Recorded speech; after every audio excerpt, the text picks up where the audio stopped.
That's right, folks. 2 reviews in one day, cause I'm like that. If you do not know anything about See How They Run, it's pretty much a whodunit starring Sam Rockwell and Saoirse Ronan. These 2 actors are fantastic. I've been big fans of both of them, and I think they are the standouts in this movie, Saoirse Ronan in particular. I don't know what it is about, maybe it's just the project she writes, or just how good of an actress she is, but Saoirse Ronan is always just so incredibly likable in everything she's in. Lady Bird is one of my comfort movies. I think Little Woman is fantastic, and she's really good, really likable in this one too. I knew really nothing about this movie. It is a whodunit. It's very meta, first of all, but it also is really different from a lot of traditional whodunits. And that makes sense because it would have been weird to release a whodunit this close to Glass Onion, which I feel like people are a lot more aware of, and it'd be weird to compete against that movie if you're gonna do the same exact thing. I thought this movie was really interesting, though. It is kind of a commentary on whodunits, and like I said, it's so incredibly meta.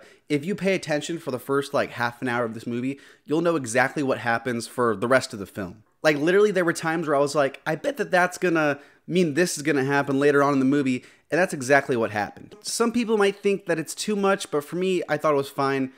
It led to some pretty good laughs. In fact, I thought this movie, for the most part, was really funny. Saoirse Ronan's character, in particular, she's really funny too. I like the dynamic between them because she's very peppy, she's young, and she's excited. And then you have Sam Rockwell's guy, who kind of reminds me of like the Spike Spiegel kind of character. He's good at what he does, but he's very sleepy, kind of like go with the flow kind of thing. And it's funny because I feel like they're not even that important to the story in the first act. It's really Adrien Brody's movie for the first act. And Adrien Brody, for the time he's in the movie, is really good. I thought the second act was a little slow, but the third act is when everything came together, all the loose ends were all tied up, and we really got the big finale. I thought it was cool. You know, in whodunits, you need to have good detectives, and I think that's the most important part, but you also need the ensemble cast to be really interesting, and I only really cared about a few of them. When you don't know the characters that well and they're not that interesting, there's not really as much of a mystery around it, and it really limits your options because you know the killer's not going to be some random side character, and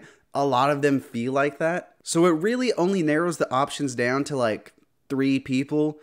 Doesn't bring as much mystery as you'd like. It is a good enough time. I enjoyed seeing it. Sam Rockwell, Saoirse Ronan, they're always fantastic. The second act was a little slow, but it's still a solid movie. If you're into the mysteries, if you're into these 2 actors, I think you should check this out. In general, I think it's worth the watch. Looking here at our tier list for 2022, I think I'm going to put it right in the middle of Bad Guys and Weight of Massive Talent. And that wraps up my second review for today. Check out my review on Pearl if you didn't see it. Pearl was really good. Thanks for watching.